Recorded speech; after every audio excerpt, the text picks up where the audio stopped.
episode 1. Start by telling me your name. My name is James Klein. They call me Flip. They call me all kinds of stuff. But mainly, they know me for having toasters. They say if you go to Western State, you get a toaster.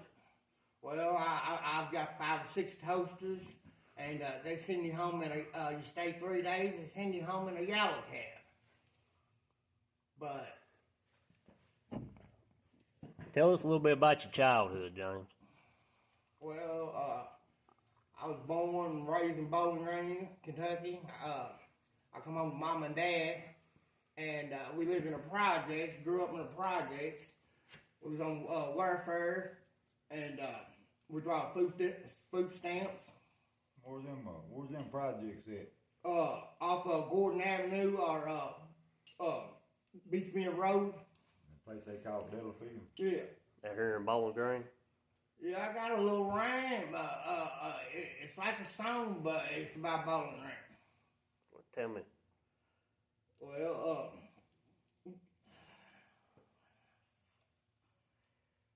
Stage fright, man. yeah,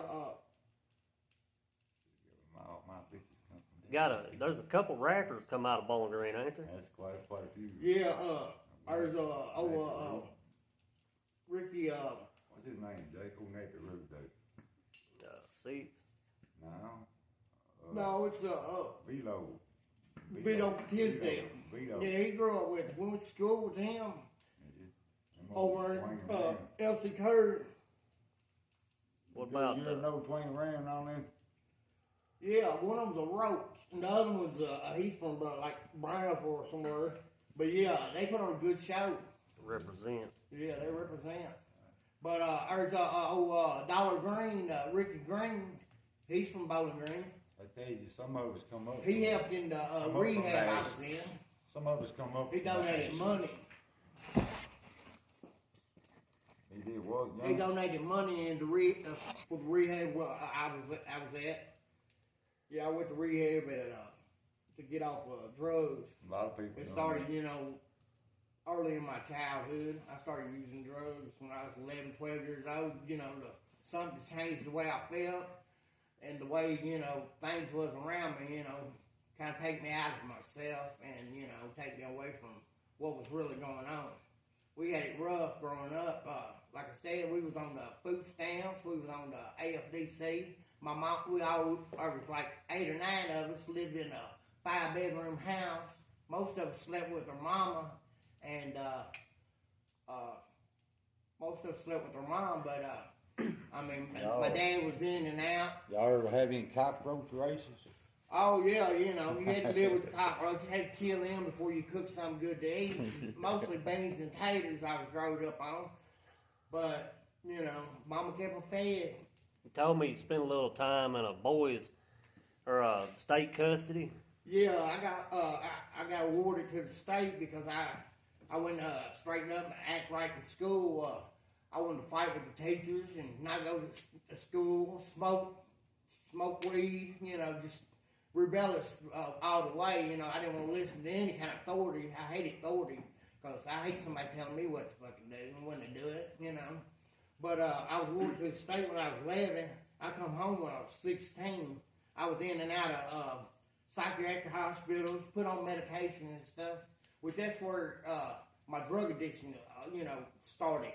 You took medicine to change the way you was feeling or the way you was acting, but, it just got me hooked on one thing, and now, I like them all. Yeah, I like them all, Yeah. You like the combination of them, or do you just like one thing? I like a combination of them. Yeah, always. Yeah, if you put them together, you always come out with something even better. Does one or make it longer, to escape what's really going on in your mind. Does one amplify the other one's effects? Yeah, some of them stronger than the other ones, But they're all good. Well, some of them, as long as you don't eat too damn many. Oh, yeah, you can eat too many overdoses. That's like here a while back, I fell out at Walmart on aisle 17. They said pick up on aisle 17. last thing I remember, I snorted a line of supposed to be Percocets, but it was fentanyl. And I went in there because I had a headache and fell out in the hour 17. And I was getting a bottle of Tylenol, and that's the last time I remember I fell out. But come to find out, it wasn't even Percocet, it was fentanyl. If there was a school around to educate you on shit like that, you wouldn't have done that. I've always been one to, follow. I'm a follower. I'm not a leader, Well, I always done what everybody else was doing, So, And I always run around with the older people because my brothers and sisters was older than me. There was 14 of us all together. 8 boys and, there's 15 of us. 8 boys and 7 girls.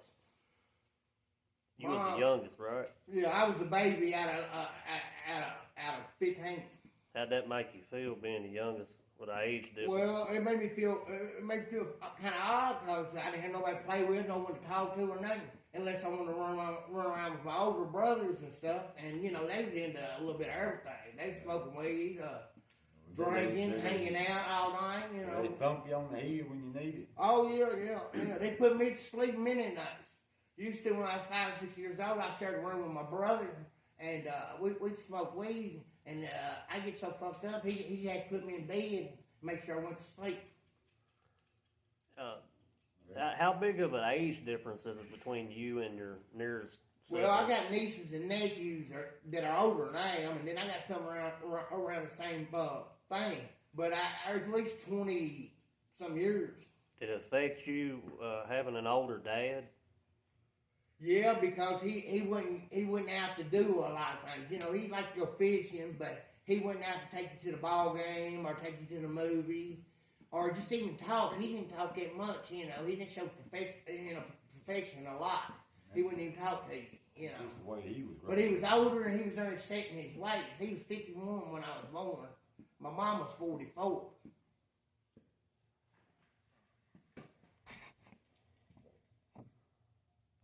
All right, James, on a lighter note, tell me a little bit about your dad. My dad was a good man. He was a hard worker. He worked the same place for 30-some years. He was very quiet, though. He didn't say much. But he was a good guy. He provided good.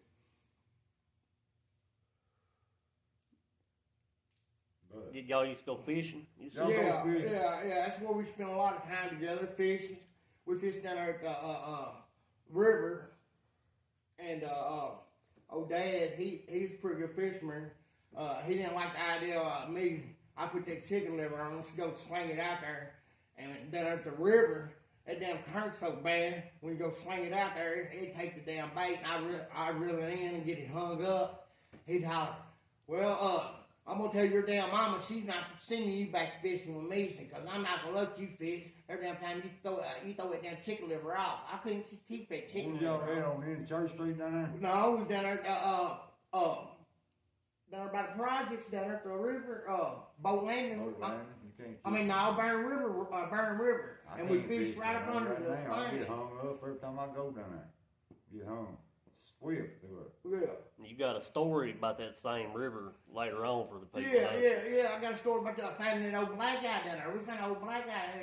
He was hollering, oh. I said, "Damn it, Leon, what is that?" He said, "There's somebody down there." And we got to looking, and he was laying down there, old black guy laying up against a tree. He had broke his back and everything. You could tell something was broken in him. We got down there to tell him, and he said, "Can you just go get me something to drink and call my ambulance?" So I went to the nearest liquor store and called the ambulance and got him a big old 24-ounce fucking Pepsi.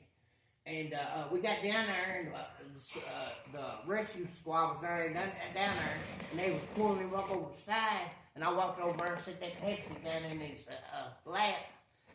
But he'd been drinking and slipped off the edge. It's a big bluff to go down to the river, and he fell down there. Yeah, cowboy, the old black guy. I remember it, man. Yeah, old black guy. Missing